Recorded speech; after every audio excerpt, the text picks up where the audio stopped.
Good afternoon, everybody in Asia.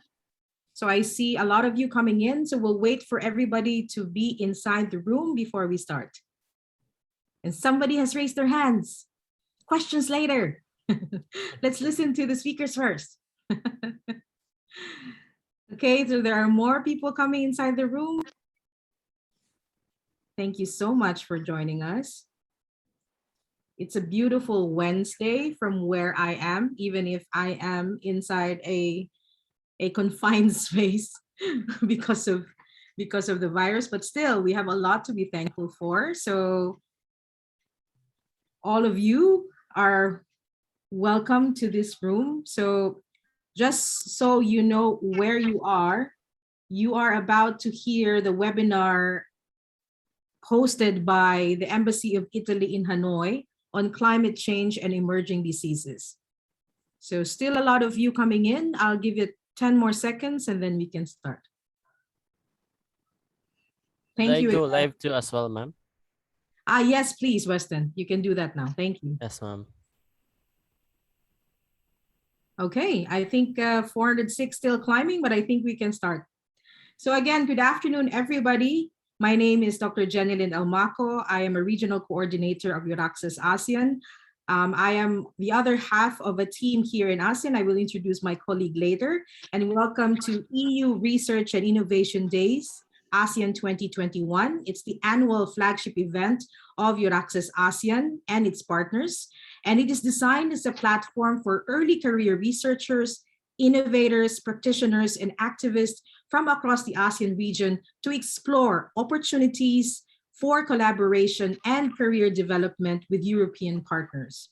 So this year, 2021, is dedicated to the topic of climate change, science diplomacy, and global health. So essentially, we want to ask the question, how can people in Europe and ASEAN work together in tackling climate change? What role does science diplomacy play in bringing about international collaboration? And how do we work together as well to address what we are all facing right now, which is COVID-19 and whatever other diseases and challenges that will come our way? So before I start, some housekeeping. Please keep yourself on silent unless it is your floor, unless I give you the floor, so that we have a smooth discussion. So today is very, very special because we are focusing on the country of Italy. And Italy will be speaking about climate change and emerging diseases. But before that, you might be wondering who we are, Euraxis. So I'll give the floor to my colleague, Dr. Susan Renzo-Vaso, to explain who we are a little bit more and why we are having this event. Susan, please. Thank you so much, Jenny, and also a very warm welcome from me to all of you. And it's really great to see so many of you joining us for this session, part of the European Research and Innovation Days in ASEAN 2021. As Jenny has already said, this is our annual platform that is hosted by us, Euraxis ASEAN for You, the community of students, researchers, innovators, and practitioners across Southeast Asia. And why do we do this? We want to give you an opportunity to link up with your research peers in Europe. We want you to jointly discover opportunities to join forces to tackle some of the transnational challenges that we're all facing. And, just the last few days has showed us once again that the pandemic is still as strong as it was a year and a half ago. So it's a very, very timely session today. Euraxis is a project that is funded by the European Commission. Our task is really to provide you as researchers, innovators, and students information about opportunities to work with Europe, be it as researchers, you want to find collaborators, maybe also for your own career advancement. If you want to, for example, spend some time in Europe as a PhD student, as a postdoc, as a senior researcher, please, whenever you have time, visit our website, Euraxis ASEAN, and you will find a lot of information, not just about the activities here in Southeast Asia, but of our network. So Euraxis is part of a network that encompasses 40 European countries, including Italy, but also 9 global hubs. So we really are a network that connects researchers globally. With this being said, I wish all of you a wonderful session. Be as interactive as you can be, and we hope to also see you in some of the other sessions in the next few days. And with this, I hand back over to Jenny. Thank you, Jenny. Thank you very much, Susan. And so I would like to introduce now, without further ado, the man of the hour, because he's the one actually who brought us together. And he's very, very active, not only in climate change and science diplomacy, but many other programs, of course, for Italy. He is the science attaché of the Embassy of Italy to Vietnam. Please help me welcome Professor Dr. Marco Abbiati. Thank you, Jen, and welcome to all the participants. And I would like to say that Italy is delighted to be a developmental partner with ASEAN, and we are glad to contribute today to the European Research and Innovation Days in ASEAN 2021. And we are glad to have the opportunity to present the highlights of the Italian research and higher education in the field of climate change and health. And I would like to thank Euraxis for this opportunity, but also for the many initiatives that Euraxis is promoting in order to develop the exchange, the scientific exchange between Europe and the rest of the world, specifically ASEAN, where I'm working now. In the framework of the development cooperation agreement between Italy and ASEAN that has been signed recently, science and technology represents one of the pillars, and technology and innovation is rapidly growing in ASEAN countries, and Italy is willing to share its expertise and to develop cooperation in many areas of excellence of our research and with our institutions to act for the sustainable development, equitable and inclusive growth, resource sharing, climate change mitigation, and adaptation in this region. There are many fields in which we are promoting collaboration between Italy and ASEAN countries. ICT, space, industrial revolution, artificial intelligence are sectors where we are promoting the exchange of scientists and the involvement in common research projects. Italy will be glad to contribute to the ASEAN sub-regional development, and being based in Vietnam as science counselor at the Embassy of Italy, I have clear view of how fast is the evolution of the innovation sector in this country and in this part of the world. And also in relation to the co-presidency of Italy of the COP26 that just recently was conducted in Glasgow, I have been following in Vietnam the initiative on climate change, and climate change is a very demanding issue worldwide, and awareness of people about climate change is essential. Italy, similar to many ASEAN countries, is affected by the climate change in a deep way, and there are many similarities between our regions. And therefore, I'm present today some of the initiatives. We are going to present today some of the initiatives related to the study on impact of climate change on human health, with high-level education in this field that is carried on in Italy and the PhD opportunities. I would like to also anticipate that Italy's has intention to organize an Asia-Italy dialogue on a sub-regional cooperation to be held in Vietnam in 2022. I thank you again, Euraxis, my colleagues from the universities in Italy, and the participants for being here with us. And I'll leave the floor back to Jamie. Thank you. Thank you very much for that. And I note some things from Professor Dr. Marco's sharing. And first of all, and this is for everybody inside the room, that Italy is really exploring opportunities and finding ways to collaborate. So that's wonderful news for us. Also, Italy has been a sponsor of many scholarships and fellowships also for ASEAN students and researchers. So thank you for that. And I like what you said, Marco, about your focus on ICT, space, and artificial intelligence, because these are the things that I'm very interested in. So I would like to really discuss this a bit more with you, maybe in the next days for this one. Anyway, today we have three excellent speakers from of course, representing Italy. And so of course, Professor Dr. Marco is representing the Embassy of Italy in Vietnam, but this is for everybody in ASEAN.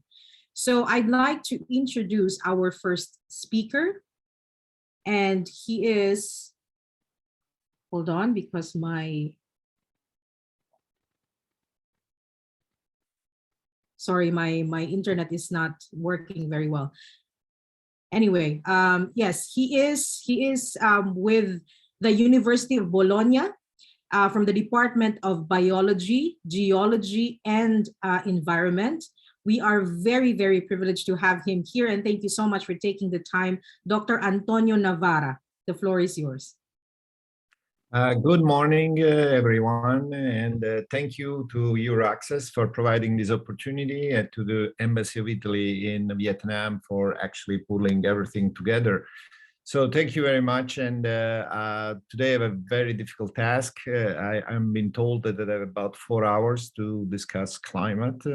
Is that right, Jenny? 4 hours? Oh. Yeah. It's not so. Oh, I'm sorry. Not so much. Okay, I'll try to do my best then. I'll try to do my best. Okay, let me put my slide on and let's see. Let's start the show.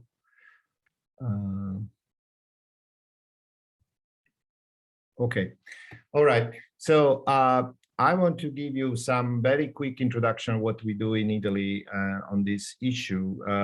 Italy was about the last major country to set up a center for study climate change. That's the center that I'm currently chairing. The center is a foundation that was set up by Italian universities and research center. And the idea was that we were supposed to investigate climate change. Now, when you arrive last, you have an opportunity. You can learn from other people's mistakes. And at that point, it was already clear that climate change was much more than just temperature and precipitation, but was having impacts on a number of sectors that were very relevant for our economy, communities, and societies. So the center was created as a vertically integrated center that would elaborate the problem of climate change from the design of the numerical models that were used to actually study climate change to the elaboration of the impacts on various sectors, you know, the coastal zone, the agriculture, forests, up to the society and the economics impact of the climate. We are distributed. We are basically trying to pull talent wherever it is, and we have offices in various Italian cities, usually incorporated in the universities that are our founders. We have our main headquarters are in Lecce, in the south of Italy, but we have large offices in Bologna and Venice and Milan. So what do we do? We have a mission. Oh my God, this is too much. Okay. We have to investigate, our mission is to investigate and model our climate system and its interaction with society to provide reliable, rigorous, and timely scientific results to stimulate sustainable growth, protect the environment, and develop science-driven adaptation and mitigation policies in a changing climate, and also to develop foresights and quantitative analysis of our future planet and society. So this basically incorporates what we do. And as I said, we're vertically integrated. So we are actually treating climate from in very interdisciplinary way, try to get its effects on various areas with big information for adaptation and mitigation. Now, in this context, we have been dealing with the impacts of climate change in a number of areas, and health has been one of the sectors that we've been targeting. Now, how we deal with that, because it is, I would say, a typical example of how climate then sort of interferes in a number of areas where one would not easily assume that that happens. So drivers of climate will change basic atmospheric and climatic variables. And then they will have direct impacts on a number of other subsystems. So we'll have sea level rise, on freshwater availability, problem with food yields crops, ecosystem damages, changes in the microbial ecology, and also in the human fluxes like tourism or just migration. Then we'll have infrastructure damage. And then, of course, it may generate conflicts and displacement. So these are the direct effects of climate change. But then we will have also direct effects on human health and welfare through direct impacts on death and injuries, on the risk on infection diseases, and also nutrition, child development, but also mental health and cardiorespiratory disease. So there are direct and indirect effects on health. The direct effect have been investigated widely by looking at the effect, for instance, of extreme heat waves or extreme cold that have direct impacts, especially on most vulnerable people. Excuse me. But in other important areas has been the development of vector-borne diseases. Vector-borne diseases are also either in a way insect-borne, but there are also water-borne diseases. These are all impacted by the changing ecological and environmental parameters that are caused by climate change. Now, a lot of effort has been put into trying to predict the evolution of the morbidity of these diseases caused by these changes. Turns out that this is very difficult. A primary target was malaria, and that has been investigated for a long time. Now there are other diseases like this, like chikungunya and dengue, and also hantaviruses and so on. But the problem with this chain of modeling is that modeling directly the morbidity is very difficult. We had much more success in trying to model the changing habitat of the vectors that then will translate in different probabilities of infection.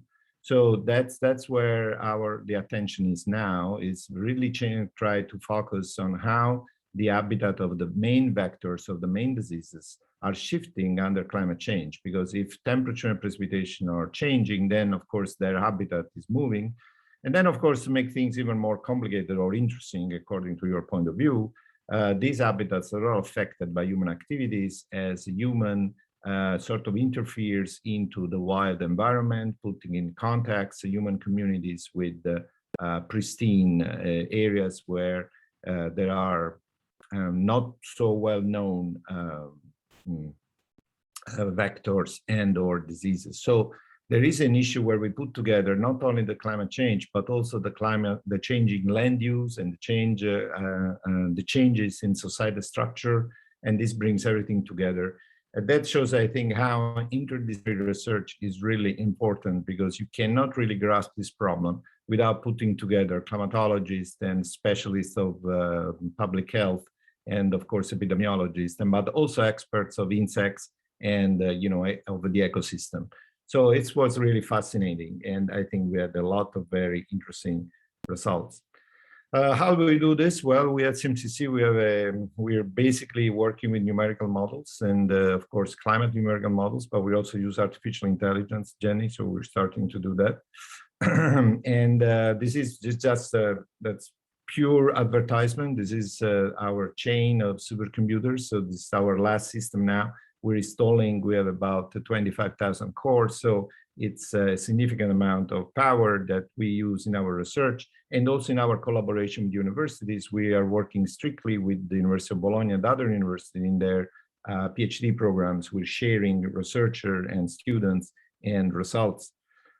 Just my last point, I've been talking about climate change, but we're also very active in seasonal forecasting. Now, seasonal forecasting has a lot of interest because it's, really close. It's like next 6 months, so it's sort of interest. And we've been working on the possibility of doing a forecast of health risks at seasonal scale.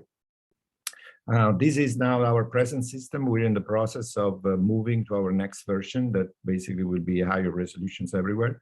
I'm just saying this because we're providing this forecast to the APEC Climate Change Center in Busan in South Korea, with which we have a very long-standing cooperation. And that is because we are very much interested into the Indo-Pacific region, and especially in maritime continent, that is a crucial region for climate variability in the world. And that's also not only for the practical point of view, but also for the fundamental point of view to understand the major climate system. The region is a major driver of climate variability and climate change. I would statute that it's impossible to understand climate change in the world without understanding the processes in the maritime continent region. And therefore, the Indo-Pacific region, the Asian region is absolutely crucial to our understanding of what climate will be also in the mid-latitudes and or in Europe. So that's why I'm very much interested in this. Just to finish, this is the actual skill of the forecasting model. These almost ununderstandable pictures basically show how good we are. That's basically an indication of the error of the forecast at 3 months forecast time scales. Wherever it's white, it means the forecast is pretty good.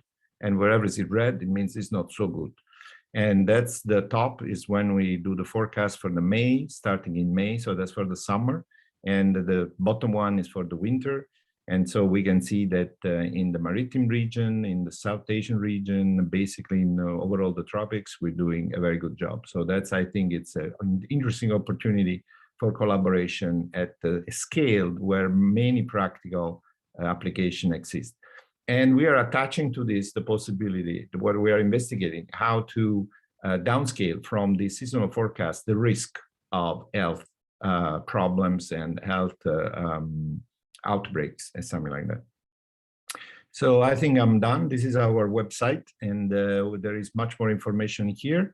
I can be personally contacted through the embassy in Hanoi, and so I'll be here to answer any question. Thank you very much.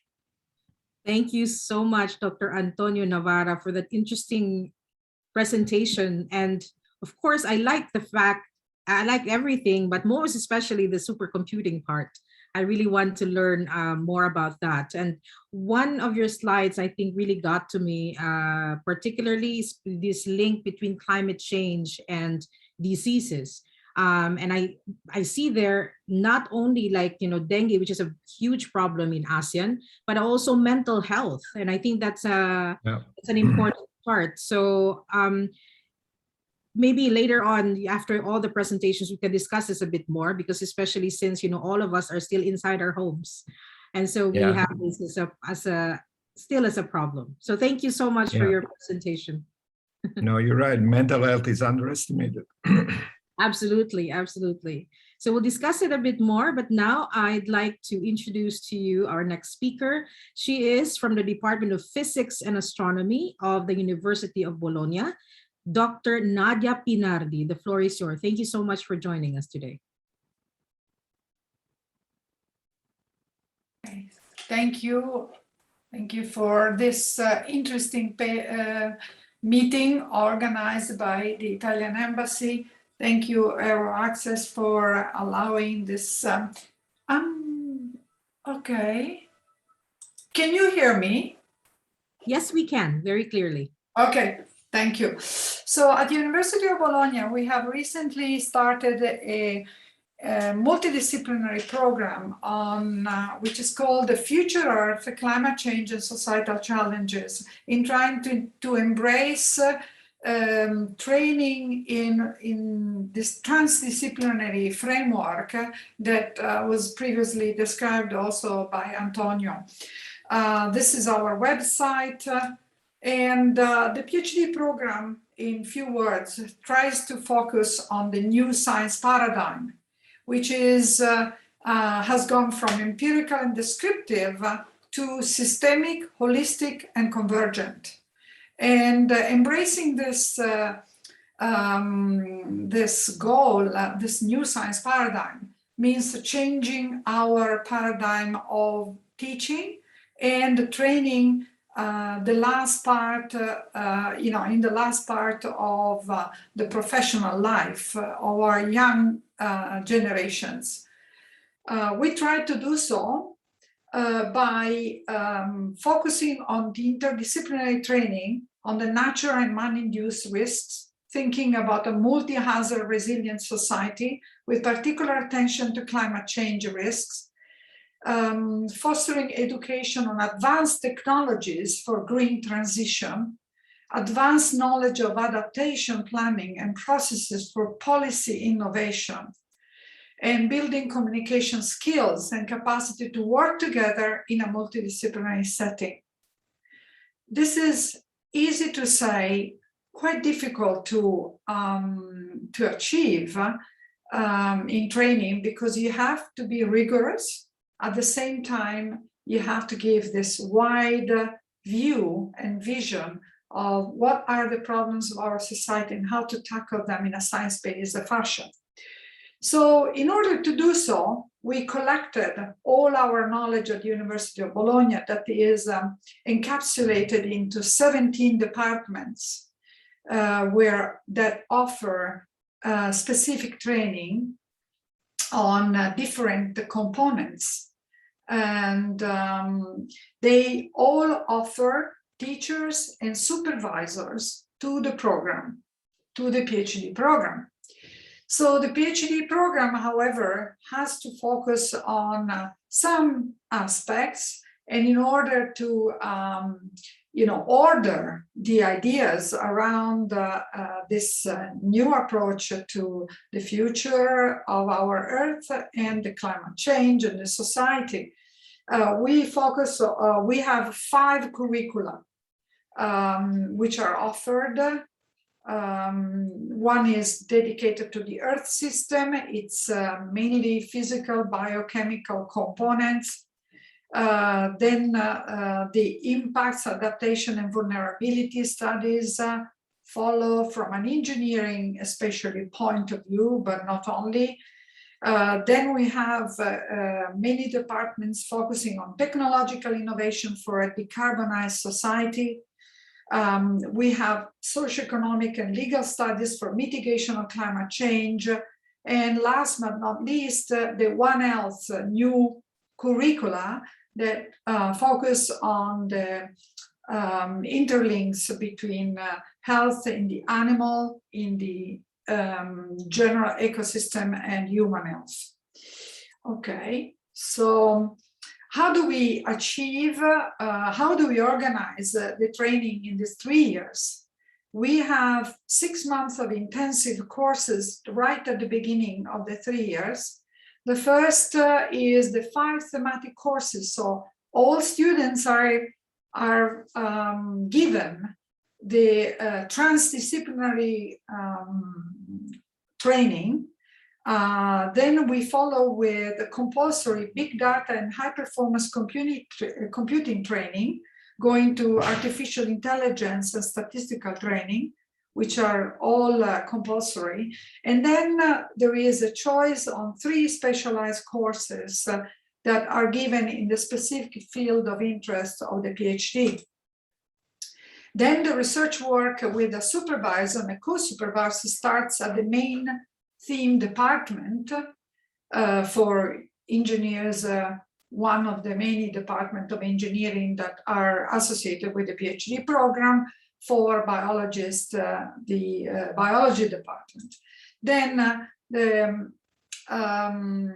well, just to make sure it's clear, we have a special training on statistical methods, big data, information literacy, open data concepts and practices during all the 3 years. And we have a compulsory number of seminars and at least 3 months abroad to another research institution. And all students have to present to the PhD committee every 6 months on their research work, trying to keep them on track. 3 years are short, but we have already initial outcomes of the first the first 20 PhD students of the program that show that it can be done. So the research offer. First, the Earth system, its subcomponents and climate dynamics. Here we see 4 topics that have professors and have normally offer offered PhD fellowships, going from earthquakes to ocean dynamics, atmospheric dynamics. Then we have very large inputs from agriculture and food sciences for adaptation mitigation strategies. We're fortunate to have a very big department on production, on food production.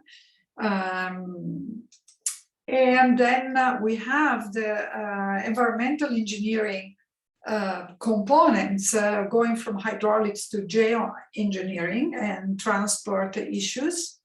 We have industrial chemistry that works with us on green production of energy of different level. And then the climate change and social change in their different dimension. This is a big program and a big component of our program that we try to interface also with the previous one in order to have as much as possible, even in a single thesis, some transdisciplinary aspects. And as I said, the new one that we started a year ago on One Health, the curriculum on One Health promotes networked ecological thinking about health, getting together environmental, animal, and human health. We have this year offered 4 major fellowships on vector-borne diseases, antimicrobial resistance studies, connections between climate and environmental changes, as Antonia has described first, and public policies and legislation for making this all occurring. And last, our next call for PhD applications will be opening in April 2022. The announcement will be posted at the PhD program webpage, which you have seen at the beginning, that is repeated here. And thanks for your attention. Thank you very much for that, Dr. Pinardi. And wow, I mean, I wish I'd known about this PhD program before I did my PhD. Maybe too late for me now, but thank you so much. Thank you so much for that. So, I mean, I see, you know, the topics here are so interesting, and I hope that the people in the room would consider this. It doesn't have to be now. I mean, they will be there for the long time if you're not ready to do it at the moment. But really about this transdisciplinary program, it's highly interesting. But I wanted to ask you one specific thing before I let you go, because I know you have lectures to do. You talk about the new science paradigm. And for us here in ASEAN, how would you introduce this concept to us, and how do you think we can improve, our learnings, using this new science paradigm? Yeah, thank you for the question. It's a nice, important question. But as Antonio said at the beginning, if you start a little bit later than others, you may not do the same errors. So so we are learning also that in Italy. So the major thing is putting together the very much disciplinary knowledge and forcing it to become transdisciplinary by working with the professors and having starting to do programs where you teach together on a theme seen from the different views. And it's a big effort on the university side, but I think it's very important. Second, use maximum technological advancements. So high technology will help to reach the level very soon. This is what, technology now, the third revolution is allowing us, the digital revolution allows us to do much easier than before. So I think that if we follow with strong background on digital tools and converging science from disciplinary, very let's say, expertise, very big expertise in each field, then we will make the new profession for the future. This is our goal. We're thinking, what is the next generation? What has to have the next generation to become leaders, to become sustainer of a new world? Right. These are our questions as well, especially for me as a young mom. It's my question, what kind of career my daughter should have.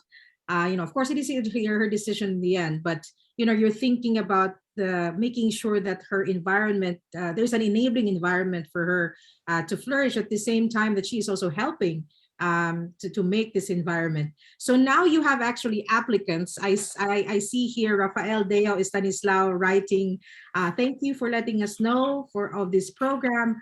He is looking forward to the official announcement of the call for applicants. So you've shared that already, but perhaps you could tell us, because this is the question in the room. Yes, please, you have the floor.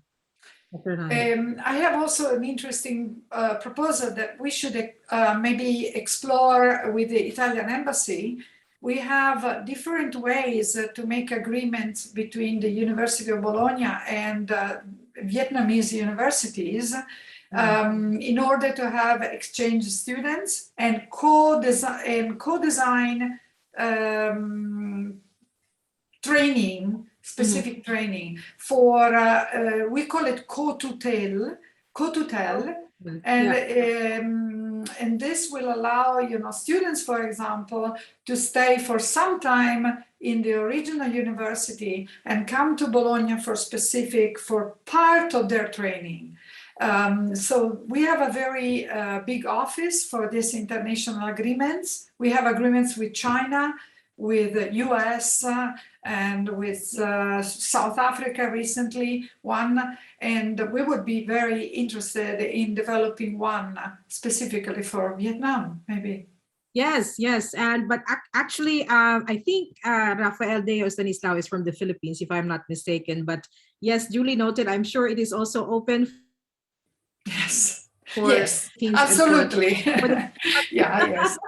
Different countries as well. So thank you. I will let you go now, Dr. Nadia, because you're preparing for your lectures. But thank you so much for joining us. So thank you. Thank you so much. Again. Thank you. Have a good afternoon. Okay, and for our next speaker, we have also somebody from the University of Bologna, still from the Department of Physics and Astronomy, Dr. Silvana Dis Sabatino.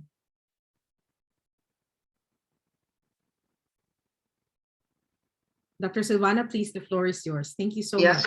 Thank you. Can you hear me? Can you hear me?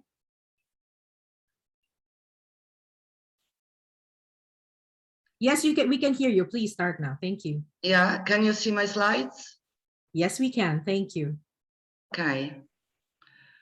So first of all, thank you for Euraxis for the opportunity, and the Embassy of Italy in Vietnam. This is really a pleasure for me. What I will introduce to you is our last baby. In fact, it's the new master degree in science of climate. This is a master course in two disciplines, basically, that are physics and geophysics. And as my colleagues Antonio and Nadia have highlighted, this is the result of many years of thinking. It's the latest, as I said, training program that we have put together, and this is our first time that we introduce this to an international panel.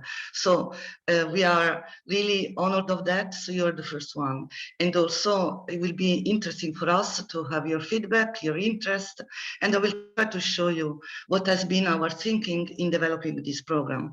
So at the center of the climate, that as we all know is made of several components, from the atmosphere to the cryosphere, lithosphere, there is a human being, a person. So not many people, but just a person, because the interaction that we try to capture in this program is how what we do, what we learn is also important for the individual to make those choices that you just mentioned. So the choices in terms of career, in terms of also contributing to the advancement of knowledge. So this, just to go into some details, this new master degree course involves, is a new course from Bologna University, and involves mainly two departments. You have already heard the Department of Biological, Geological and Environmental Science, to which Antonio belongs to, and the Department of Physics, to which myself and Nadia, who spoke before, belong to. We work there. So we are, the three of us are all physicists, so we have also worked in the field of climate change with in several aspects. We are really engaged in research, looking at impacts specifically. Regarding the course, the starting date will be, so for the first time in next year, 2022-23. So it means that opening will be ready in spring, and it's an international course. It's also in English, and it's the admission fee. There are no admission fees, so it's very, very small ones. And as I mentioned, it's the first interclass, so between two different disciplines, a master degree in Italy. So where we stand, these are all big themes. Our challenge has been to really take into consideration what has been the latest advancement of science. So we refer to the IPC latest report, but also some dramatic also pictures that we have from this report. That is how climate change will affect temperature in several countries, and also by call on scientists in satisfying at the same time what we call the various goal, the sustainable goal that Europe has set, but there are ideas that can be spread over the world. So we don't only impact on climate actions, but we try also to really be influential and to have also an interaction with other sustainable goals that are related to water saving, water scarcity, and also energy consumption, that are all big themes. So the idea behind this master course is to really try to transfer the up-to-date knowledge so that the new students could participate with the knowledge and expertise to the global climate debate. So again, this is a master course that is designed with deep learning in all the components of climate, and also allow also these multidisciplinary aspects that will tackle some of the economical aspects also, but also the social aspects that we really think are fit to form the new class of scientists. I will just give a snapshot of some of the subjects without boring you too much, but we really need to consider when we talk about knowledge in this field that the climate system is very complex. Each of the arrows that are here linking the various components of the Earth will require really deep learning with good ground in physics, in mathematics, in informatics, but also biology, but also geology, and so on. Very important will be also to try to go into the details that are underneath the dynamics of the ocean and also of the atmosphere, and at the same time try to understand the role of the radiation, and also the how radiation will be partitioned, and how will be partitioned into several parts of the world according also to the several ambitions in terms of emissions. So great attention will be to give a global view also of the processes of the circulations at different time scale and temporal scale, so that the students will be acquainted in facing some of the challenges that this is the topic of today, the widespread of diseases. The widespread of diseases we need to understand that is primarily linked to the transport. So the transport also needs to be understood at the different scales. Could be trans countries or transcontinent transport, but there are also important the micro scale and also the urban environment, especially the megapolis. So that is another element. I will try to be just quick with this snapshot of figures. So just to give an impression of the role that water plays so into the hydrological cycle. So some of our teaching will be in hydrology, and try to understand how precipitation will be affected in a climate change perspective. And we will know that in addition to temperature, also precipitation pattern will be changing in future years, so in a climate change context. Another element that we shouldn't forget is also the technology. So what data are available? What are the sources of data? Sometimes when we go into this deep learning, the students forget that there are data available, and even to remember or to study what are the data sources that could come from measurements, could come from satellites. They are important. So the major databases that can be used to do the regional assessment of climate.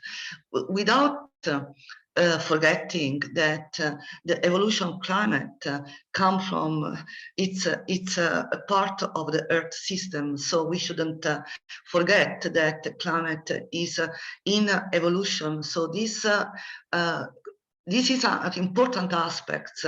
So when we talk about climate change, we should also remember how the role of the anthropogenic sources of the humans contribute to these fast changes, as the latest reports tell us. So make really the students acquainted with that.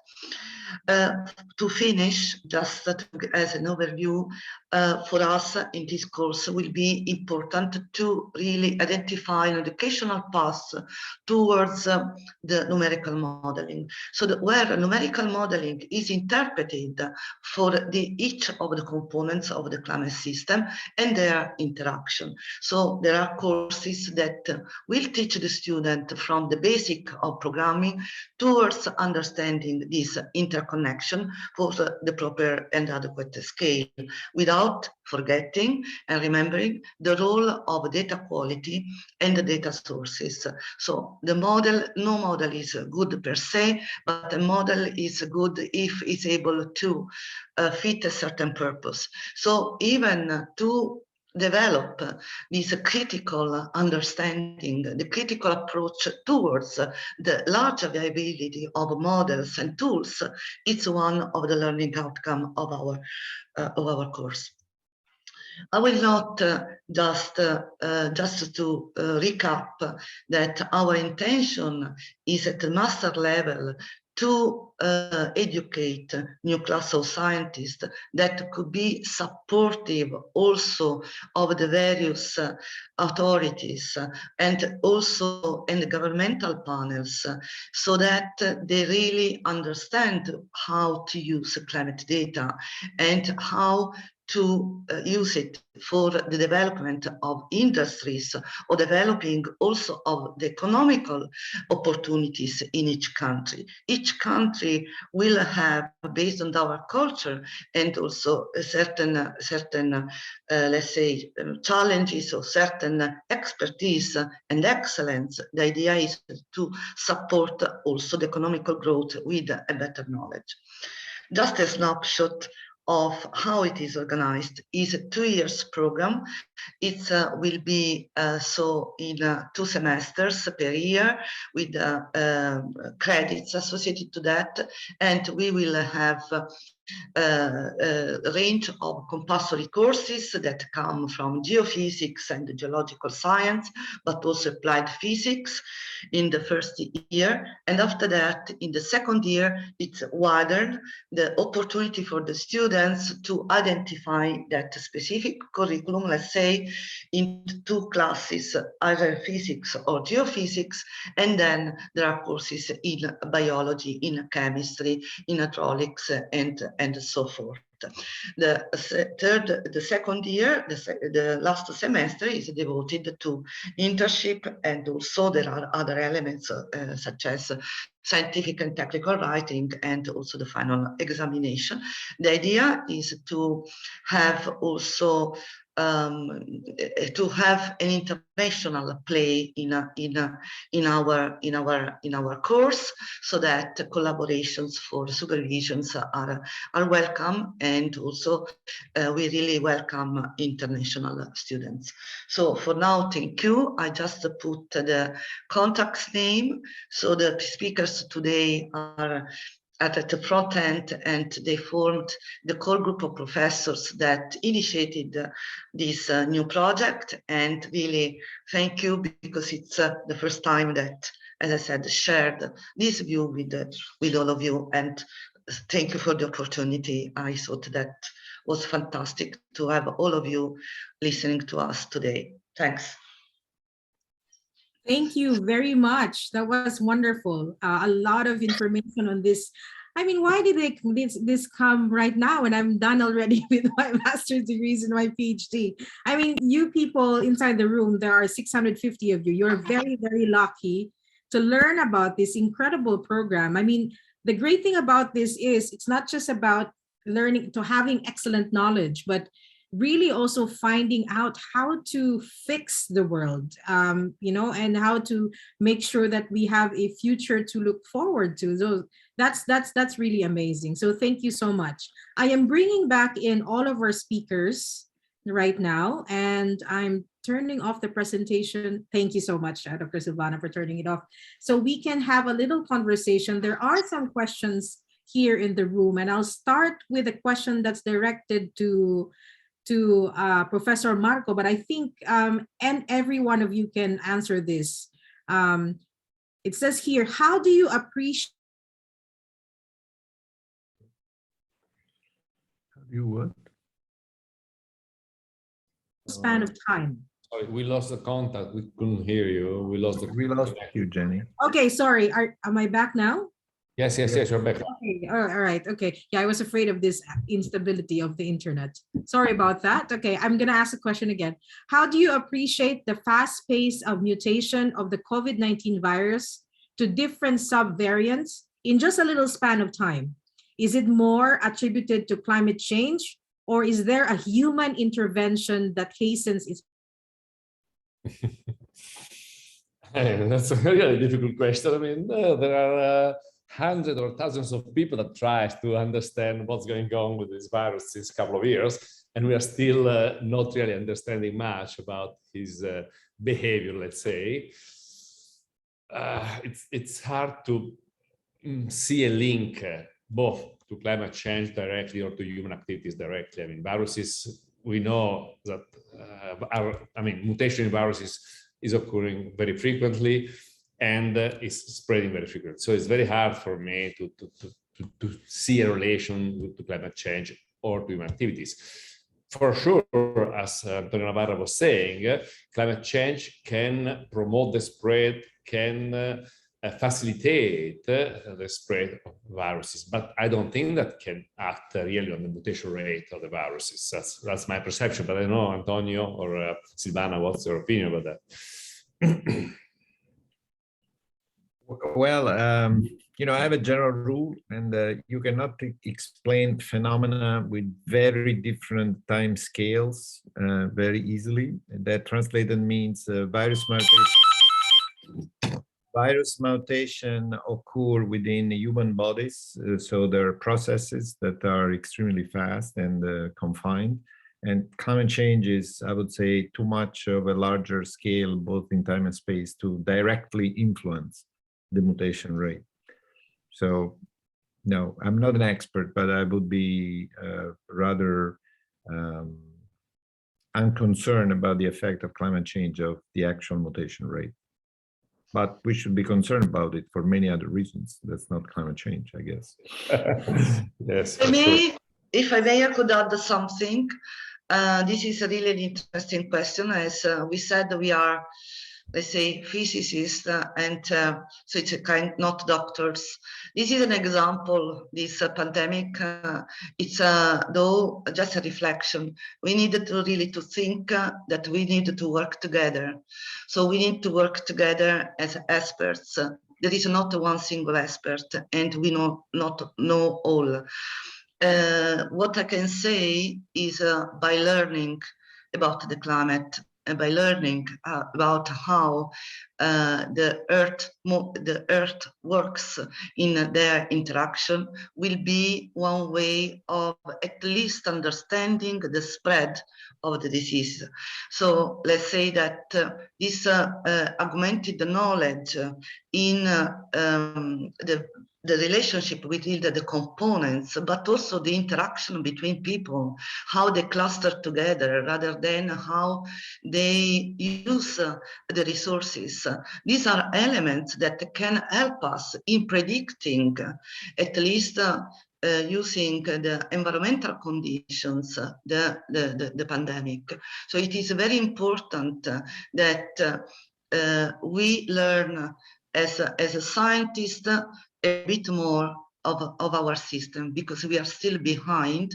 And it's very important, as I said in my speech, that the new generations, the young people will be acquainted with this integral view and integrated view of our Earth planet, because we can all contribute to also to mitigate the effect of such events like the pandemic that we experience today. So this is my just a general comment. Thank you, Dr. Silvana. I very much like what you said also in your presentation, because I think that's the main problem, because, you know, all these great sciences, you know, both natural, social sciences, they are operating in silos, but we have to be interconnected and we have to definitely work together. So thank you so much for that. There is a question here from Vietnam, from Huflit University. He says, my name is Tuan Nguyen, from Ho Chi Minh City, Vietnam. This is not a question, but I am happy to connect with Professor Nadia Pinardi from Bologna for further discussion, as she mentioned during the presentation. And this person gives the email to which this person can be contacted. I'll send it to you, Marco, but maybe you can say a bit more about this, how to connect and how to, you know, how to have further discussions with universities regarding these programs. I mean, I think that the colleagues already gave the address and the contact, so it's they're available to be contacted. I'm also available for contacts, and especially as you've seen, the CMCC is a consortium with several universities that are all approaching climate change. And so, I mean, going through the consortium, you can get in touch with different specialists working in different fields. Here we had the presentation from the University of Bologna, which is for sure one of the leading institutions in the field of climate change, especially in the last years. A lot of the climate change research has been moved to Bologna, and also several European centers have been implemented in Bologna on big data and on weather forecast. And but there are other institutions that can be contacted, or Antonio Navarra can act as a contact person, or I'm available to promote and to facilitate the contacts between the students, researchers, and the Italian scientific community. Sure. Thank you, Professor Marco, and of course, Dr. Antonio. We will share the information and the links, don't worry. We will be in touch with you after this seminar. But there's another question that I'd like to read before we close. This is again from Rafael Deo Estanislao. He is from the Alliance for Improving Health Outcomes Incorporated in the Philippines. He says it's good to hear of institutes such as CMCC and the PhD program from Bologna being set up. That is heartening. I've come to think that climate impact studies need to be relevant to a social context for the research to be useful for policies and adaptation interventions. And for now, I think that this means that research programs for climate and health should be set up on a country or at least regional level in ASEAN. I'd like to ask, from your experience in working within existing institutes in Europe, what can be done to create similar research programs or even institutes in ASEAN countries so that context-relevant research can be created? And I think for sure when it comes to climate change and global health. So Dr. Antonio, maybe we can start with you. Oh, sure. I mean, that is a very difficult question and very easy one. You need good people. You need to actually find a combination of a core group of specialists that have one intent. We discussed the issue about disciplinary boundaries, and that's, I think, is a very important thing. So what you need is a group of people that is capable of talking to each other across disciplinary boundaries. I always say that society has problems and university have departments, and they don't match. And climate change was a clear example in which an enormous problem was dumped on an academic research system that was not prepared to deal with it. So you need to find a group of people that have different expertise, that are willing to cross disciplinary boundaries. And then you will have to find a way to insert this into the political, societal conversation so that you can have then the support to set it up. From the technical point of view, we know how to do it and we can help. We cannot help too much in the political sense, but of course we're willing to give all our cooperation as much as we can. As I said, we have experience in dealing with cross-disciplinary groups. We know some of the problems in setting up new institutions. So I think we can help. I also feel that the cooperation with the Apex Center in Busan may actually be useful in that interaction. So anyway, we're here to help. So anyone who wants to start these things can count on our cooperation. Thank you very much for that. There you go. So for institutes and universities that would like to learn more about this, and I think it's a very important question. And thank you, Deo, for sharing this question. Yes, Dr. I would like to add something more pragmatic. It is true that there is a will behind a project, so the goodwill is always a good start. What I can add is that when our program will be established, we have already the PhD program established, and we will have our master course soon next year. So we could initiate already collaborations. So this could be an initial part of really learning how the process works. So just including into the collaboration by exchanging students, exchanging also professors, we could have invited professors to participate also to some of our guest lectures that we will have. So this will be an opportunity also to really work on the ground individually, and then will be the seed probably for spreading other programs. Yeah. Yes, Professor Marco, please. Yes, I just would like to add a few words to what Antonio was saying about the ASEAN area. I mean, Italy has just signed the development cooperation program with ASEAN countries, and we are going to organize the ASEAN-Italy dialogue next year. And I must say that what I see in the year and a half that I spent in Hanoi is that the ASEAN is changing its rule, and in ASEAN countries are willing to collaborate and to interact more and more, because ASEAN is a sub-region that is sharing many problems. We can speak about the Mekong Delta, for instance, which is a super vulnerable area to climate change, and which is an area that is of interest for several countries in ASEAN, and also the sea. I mean, we can speak about the East Sea, where again, several countries are facing the sea and there are common problems there. Therefore, I think that the role of ASEAN, both in terms of geopolitics, but also in terms of science, can be very important. And science can be, especially the science, what is called now science diplomacy, can be really a driver in facilitating the dialogue, because sometimes there are difficulties at the political level, but among scientists, the dialogue is much easier because we have a common interest, we have common background, and we have a common language. So we tend to collaborate easily compared to sometimes the political level. And concerning what Silvana was saying, I would like also to inform the people that is attending the conference that every year Italian embassies are offering several grants that can be used to attend master courses, to start a PhD. They are not usually covering the 3 years of a PhD, but they can be used to start a PhD. And then, of course, it's a matter of finding the financial support in Italy during the PhD course, which is also an opportunity that is there. So people that is interested in having experience in studying in Italy, both at the PhD level, at the master level, but also as a postdoc, because also postdoc can apply for short stays. I mean, these grants are not covering years. There are grants that are ranging from 2 months to 9 months. But for people that is attending a master course, those grants are usually renewed for the second year in order to give them the opportunity to follow the 2 years master's courses. And so this is an important opportunity. And this year in Vietnam, we have issued about 25 grants ranging from 2 months to 9 months. So it's quite a reasonable amount only for Vietnam. Of course, I mean, the similar situation is occurring in many Asian countries. So I would suggest to people to explore this opportunity.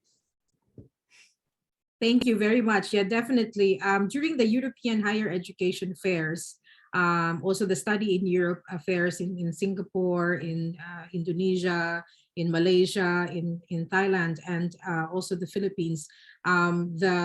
Also your counterparts from the embassies of Italy have also shared about opportunities. So that's one thing that all of you here inside the room can check out, these opportunities that have been mentioned. Also check out Euraxis ASEAN, of course, because if you just click on find and then put there Italy scholarships, it will come out. So whether you are, doing your master's or would like to have a short time to because I know that there are a lot of professors inside the room, professors that doing climate and also in the health sciences. So that's something that we can also make sure that you have information on. So we will be in touch with you as well.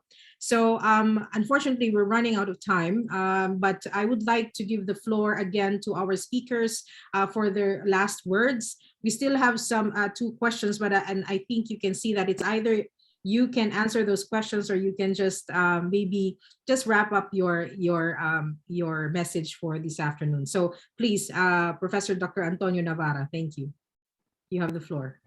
Well, I've just a few words to thank everybody. This was a very active audience, so it was a pleasure to be with you today. And so I'm looking forward to the follow-up, to any cooperation that come out of this. So have a great rest of the day, wherever you are. Thank you very much, and to you as well. Now, please, Dr. Silvana. Well, thank you also from my side. It has really been a pleasure. Just one last sentence. I think cooperation is the key. We cannot solve the challenges of our Earth planet without the collaboration, the cooperation. So this is an opportunity, and really hope that we can collaborate now with our programs together. I really look forward to this interaction to really jam. Thank you. Thank you so much. And this is wonderful. Cooperation, really, as I said, we cannot be fragmented. I think that's really the lesson of the pandemic, that we cannot say that what happens, in Hanoi will not affect, what happens in Bologna. Somewhere along the line, we intersect. And so we have to work together. So I'll give the floor now to Professor Dr. Marco Abbiati for his thoughts. I mean, I would like to thank, first of all, Euraxis for organizing this webinar, because it's always a pleasure to collaborate with you and to see how we are promoting European science and European education in ASEAN, but not only in ASEAN. And I would like to conclude with a wish that the cooperation in the near future will not be only virtual, but we will be back to the possibility to move and to meet in person, because I think that virtual is very effective, it's very handy. We can save a lot of carbon emission from not flying too much, but meeting in person is essential. I mean, without meeting in person and spending time at work and out of work interacting, we cannot understand really each other. And the best ideas come when, I mean, people is together and can discuss freely together. Thank you again to everybody, and thank you for the colleagues for their availability. Thank you. Yes, thank you so much to everybody. Yes, please. You know, with everybody here, you know, you've heard a lot of opportunities, but you've also learned about the science, and you learn about the importance of working together. So I hope that you take this with you. Please keep in touch with us, with Euraxis ASEAN. We are all in the social media accounts, maybe except for Twitter. No, sorry, TikTok. We're on Twitter, LinkedIn, Facebook, TikTok. We're not sure yet. I'm trying to convince my colleague, Susan. But yeah, maybe. But for the meantime, please take good care of yourselves. Keep yourselves safe. And yes, keep in touch with all of us. Thank you so much. Bye-bye. The Embassy of Italy for this. Thank you. Bye. Ciao, Antonio. Ciao, Silvana. Ciao, ciao. Ciao, ciao.